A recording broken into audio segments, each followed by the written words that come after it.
And roll. Welcome to Courtney Courtney. on Health, brought to you on malcolmpresents.com, a streaming portal into the wonderful world of Zoomcasting. And all our shows are on demand or archived, and you can see other shows on Malcolm Presents. Just let us know what you like. Anyway, guys, start the show. I'm starting the show. Start So, the, hi, start the Courtney. show. Hi, Malcolm. Hello. Welcome to Courtney on Health, a Zoomcast podcast series which focuses on one's overall well being with tips on nutrition and exercise given by Courtney Gravenese, a registered dietitian with a Master of Science degree in nutrition and applied physiology. And she is amazing. She's experienced Oh, nutritional and health consultant in the New York metro area and beyond. I hope not into any balloons up there, because we don't know what the heck's going on with that.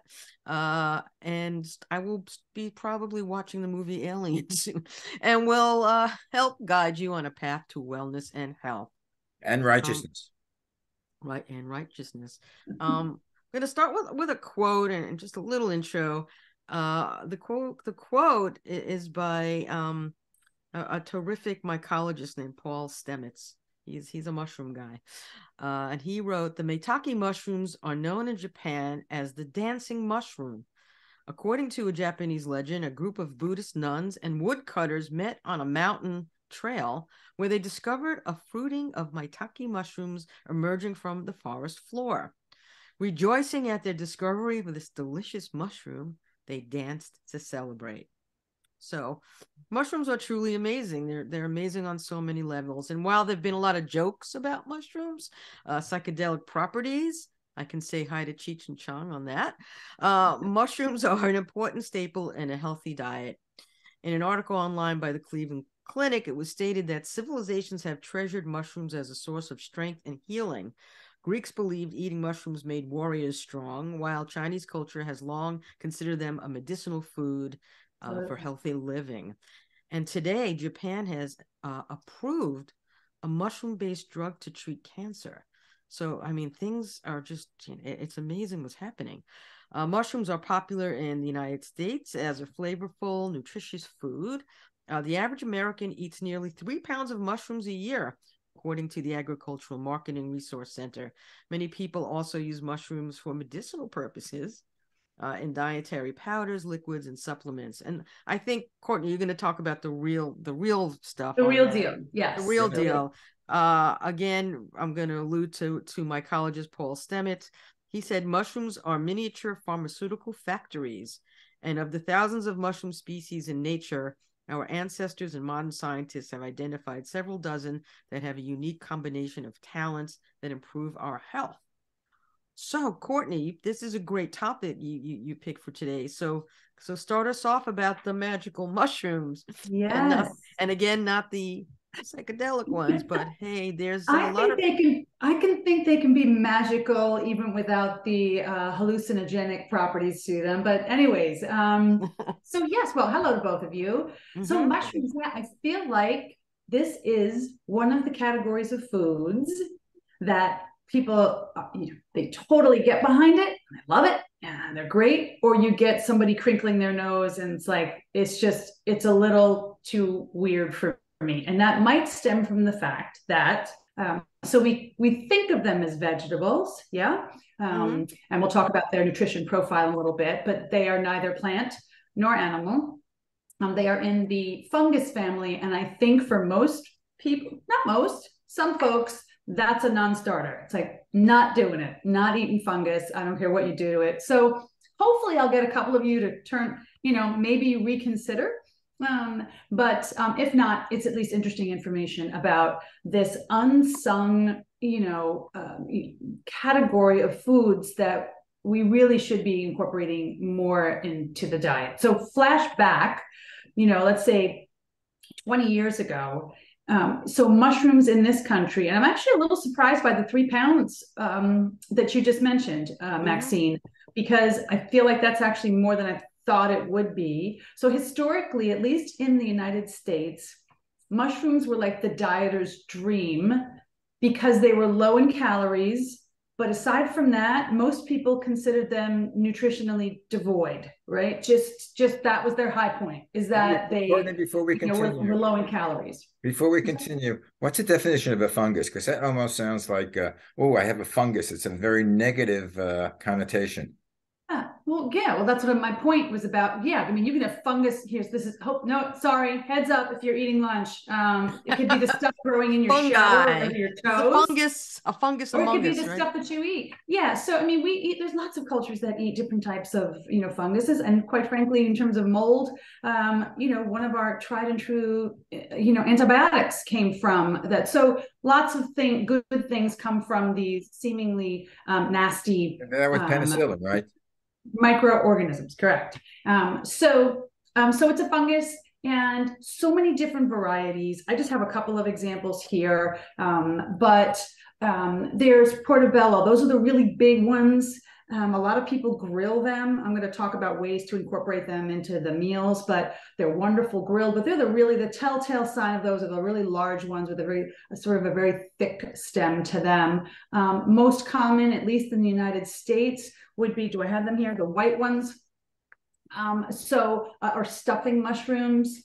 They're usually available, throughout the year. What other types, do we have? We've got maitake, shiitake mushrooms, oyster mushrooms, porcini, crimini. So there are many, many different types of different mushrooms. They each bring a little bit something nutritionally different to the table, but their nutrition profile has been well studied and you touched on this, Maxine, that traditional medicine practitioners and Eastern medicine practitioners have been singing the praises of the health benefits, the healing properties of mushrooms for centuries. So we're just coming around to it, but it has been well known, and now we know a little bit more about the specific sort of micronutrient compounds in these mushrooms that offer benefits with regard to perhaps reducing cancer risk, with the gut microbiome, with reducing cardiovascular disease. So again, yes, they're low in calories, but there's so much more to them aside from their low caloric load. Yeah, it's to me they're terrific on every level. And there's so many you named, and there's so many shapes and sizes of them too. You just think of the little mushroom with the round little thing, but they come in all different sizes, and they're using in the portobello, the bigger ones. A lot of places use it as in a burger form, because it's so meaty, Right. So I know, you'll probably give us some information about that, but the nutritional, value, which we didn't think, was something that was so good with them. And also the fact that the fungi and the mycelium are underneath your feet, and you walk in a forest, they talk to each other. They're part of the tree. It's the whole, it's just beautiful. It is. And so we'll touch, because I feel like it blends in now. I was going to talk about it at the tail end, but what some people might not know is just how environmentally friendly mushrooms are. They require very little water to grow. They require relatively little land mass. So not only are they good for you, they're good for the planet. They are grown in two different ways. So year round, we can get cultivated mushrooms. So these are typically the ones that you see in packages like this, more common. They are in containers like this, versus the wild grown. So some of your supermarkets, you may have seen this. They're more available. They're the kind of funkier looking ones, right? So they might have skinny, long stems with little ends. Some of them I can, like, they're almost works of art to me. They look like fans. They look like fins underwater. They're very interesting, but they would be those are the wild grown, and they're typically in open bins. And then you would, pull down as many of those that you would want. Those tend to be pricier than your, like your white mushrooms here, or these are the baby bellows that I have here. So in terms of nutrient content, again, very, very similar. And let's dive into sort of what they have, like what makes them, so wonderful. So we already said that they're low in calories, and by that I mean, depending on the type of mushroom, 1 cup is going to have 20 calories at most. Some are a little bit less than that, which is really next to nothing. They're high in fiber. They can be, depending on how many you use, a decent source of protein.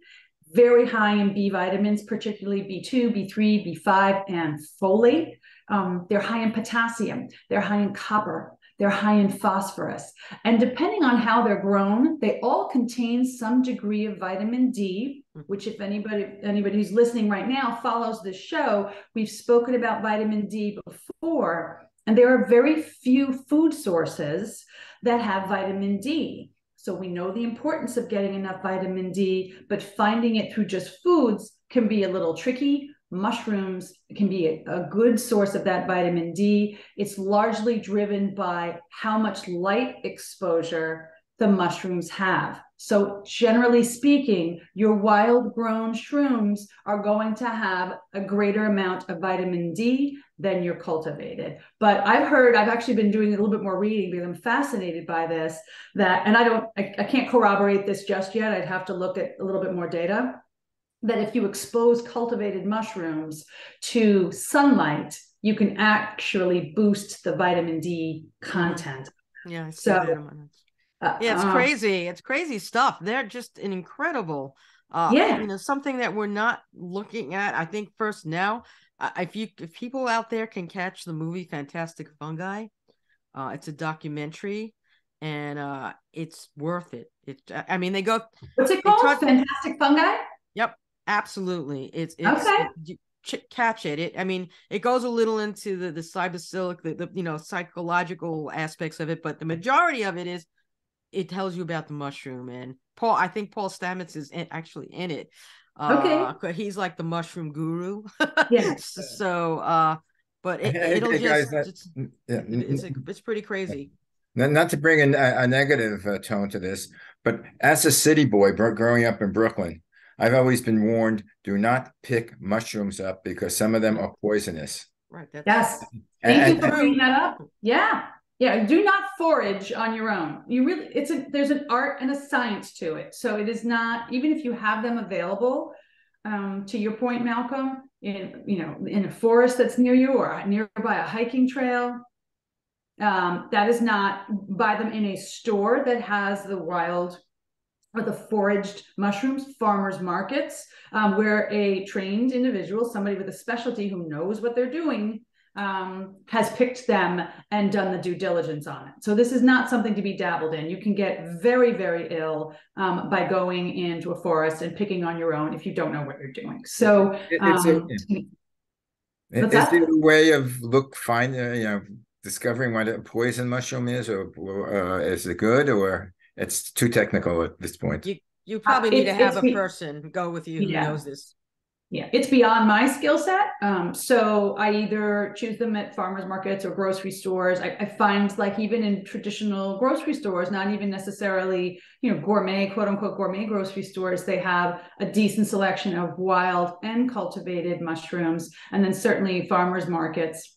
As we move into spring, we'll see, at least here in the north, everybody's a little bit different depending on which part of the world in which they live, but we'll start to see some of the spring wild mushrooms a little bit more often in the grocery stores. But yeah, don't dabble on your own with the shrooms. And nutrition value. We mentioned a little bit of the vitamin and mineral content.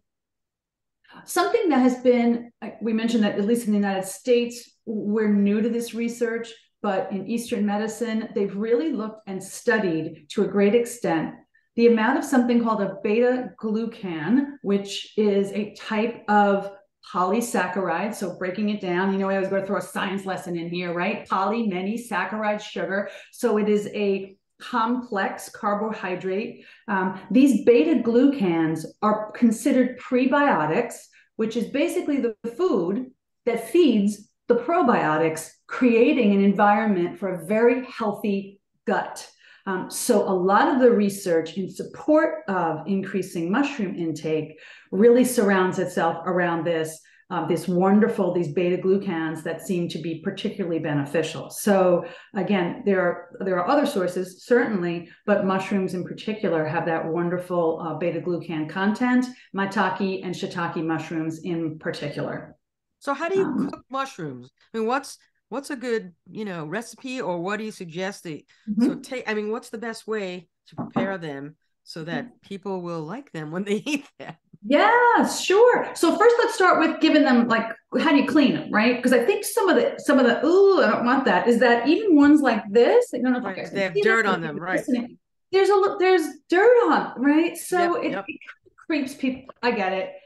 So the long and the short of it is, wild mushrooms, almost always it is recommended to give those a bath with some water. Now, that does not mean let them sit in water for hours on end. It simply means either run them through a colander and really give it a good spray, or put it in some water, submerge them, take them out and drain them well, so that you're removing any of the particles or dirt, or could be fecal. There's lots of things. You want to get rid of all of that. The cultivated ones, it's really your call. So because they're a little bit cleaner, they've been a little bit processed, and that somebody has put them in the container for you.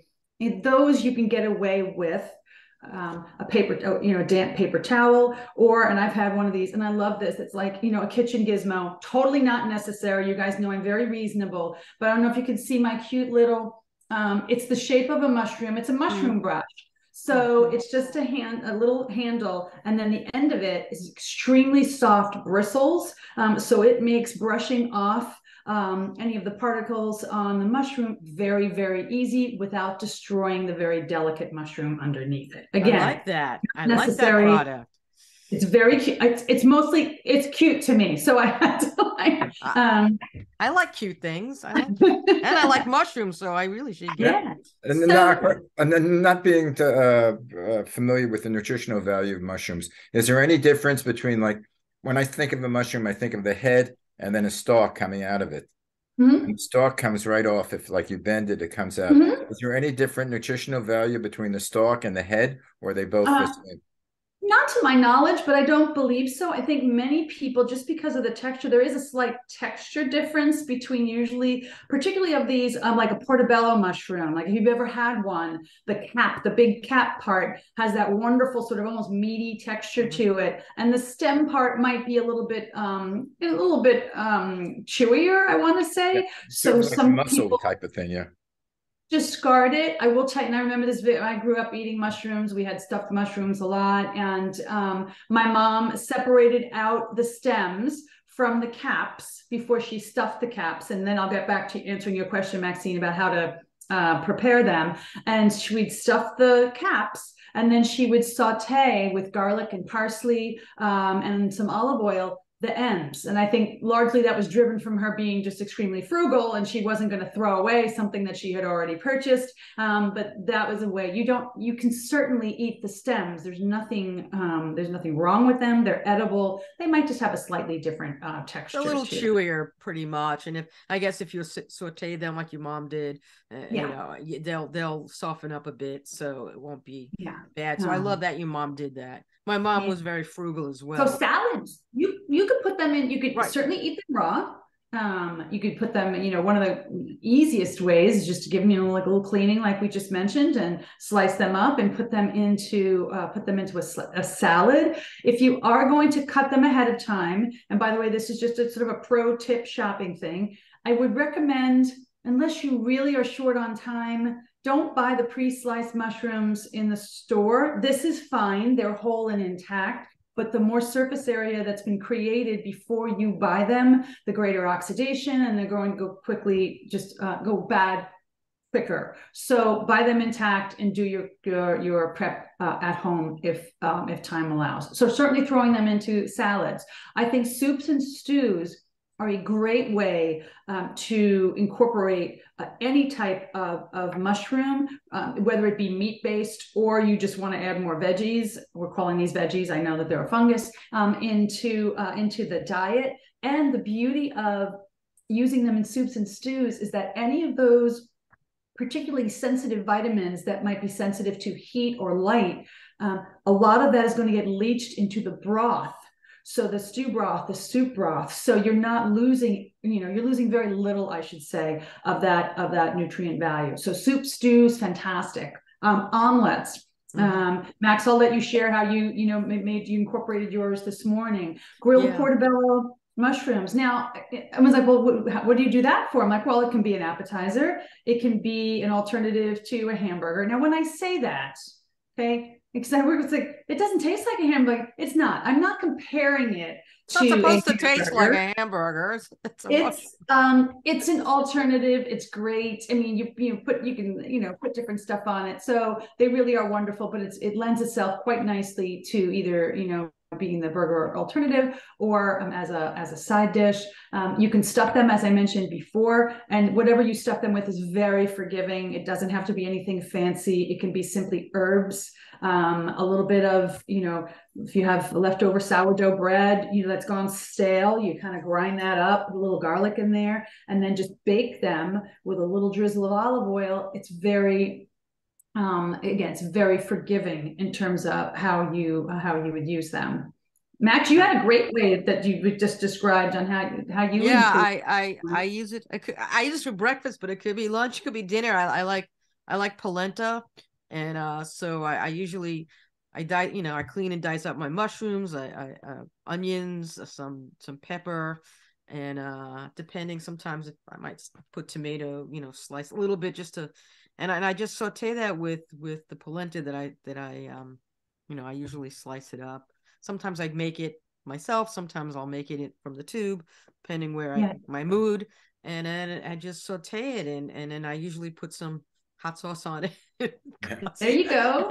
Not the heavy hot sauce in the morning. The green lighter one. And it's delicious. I love it. And Sriracha. I use it. Yeah, I've used sriracha, but that's what sometimes I don't want to use it at 8:30, 9 o'clock in the morning. But but I do use the lighter, the green. It's really good. So anyway, that's one of my uses. But I use them for anything. Even if I just saute them a bit with onions and throw them on my burger, real burger, or it's just delicious. And I put it in stews. And it's chili. It's great in chili. So either if you can either replace your meat entirely, or if not, if you're just trying to scale back a little bit on how much meat you use, you could do half and half. You could do half ground beef, and then just chop up. Again, it doesn't matter what kind of mushroom. I would say in that case, I would go for the less expensive model so that you can throw it in, but that's a great way to incorporate them. It adds a nice flavor to it. And with all the different flavors and the spices that's going on in chili, if you're not a huge fan of the flavor, it is well disguised. Right. So. I've acquired a taste. Some people, as you say, don't have the taste, but it's becoming more popular. And if you see this movie that I mentioned, your head, will spin because of the stuff that's going on with mushrooms, not only as the environment in forests and areas, the way they soak up carbon as well. It's an incredible. When the Japanese, they were dancing, when they were in the forest, and the nuns and the woodcutters dancing. I imagine that in my brain. Imagine the woodcutters and the nuns in Japan seeing mushrooms and dancing. That put me right in a mood, a great mood actually. Just thinking about that. So there's something to the mushroom. I think they're magical in more ways than one. Because I agree. But when I think of mushrooms, I think of a lot of the native Indians or witch doctors that have medicines and potions that they prepare from the natural ingredients of the earth that we don't know anything about, and to this day and age we don't know, because that history and that medicine was handed down from witch doctor to witch doctor, or medicine man to medicine man. Well, Australia, I caught a glimpse of this. It says Australia's Therapeutic Goods Administration surprised researchers by approving the psychedelic chemicals found in magic mushrooms and the MDMA, which is their society, they're used by patients with specific mental health issues, making Australia the first country to recognize psychedelics as medicine for that, which is, and it's going to happen here because they're working on it, because they do see positive things. You know, I'm not going to say go into the Joshua Tree Forest and eat a bag of mushrooms, you know, psilocybin mushrooms, and then go, you know, see the forest in all new ways. But which seems to be a thing out there, actually. But it has qualities that are truly fantastic. Yeah, well, that was given a bad rap, all these qualities of the psychedelic qualities with the I'm forgetting his name, with the LSD and the acid, because they went off tangentially. Originally, it was studied for a psychological, benefit for man, until it was used for it's something to go to another world. What's his name again? The doctor, Timothy Leary. Timothy Leary. Okay. Yeah, they went off the bridge. I remember when that. Yeah, they've done some weird things, man. It seems to be Cali, your neck of the woods. That these crazy Californian people, they got to go I'm going to focus more of the benefits on the gut. Let's go East Coast, baby. A gut microbiome, improving that health of the gut, because if you get the gut in order, a lot of times you're going to get the rest of your body in order. So you take the gut, and Max will take care of the mind. I'm not sure you want that. But too bad this isn't a call-in show, because I would love to hear how people, who've been, cooking with mushrooms, how they use them. But you can always reach out to us and share what you know, because we'd like to share that information. Yeah, malcolmpresents@gmail.com, and you have a website also. Maybe one time we can investigate YouTube. I don't know if they have. If you can do a live, we could do a live. We could do a live Zoom. Maybe one time we'll do a live Zoom. Zoom about shrooms. That's it. There it is, Maxine. See, zoom in on shrooms, lady. See you. You just can't help yourself. It just. I don't know. It's that shrooms I had this morning. I don't know.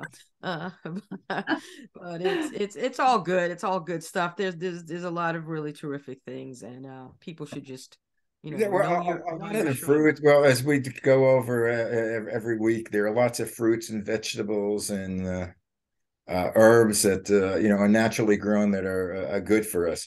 By the way, what are other fungus, or is it funguses or fungi or both? Fungi. Fungi is the what pure are some other plural. fungi that we can eat? Other fungi you can eat? Right. Aside from mushrooms? That's a good question. I do not know. I need I don't have my search engine here. We need Dr. Google for this. Dr. Google, let's see. Well, let's see. I don't know. We'd have to look under other fungi. Edible fungi.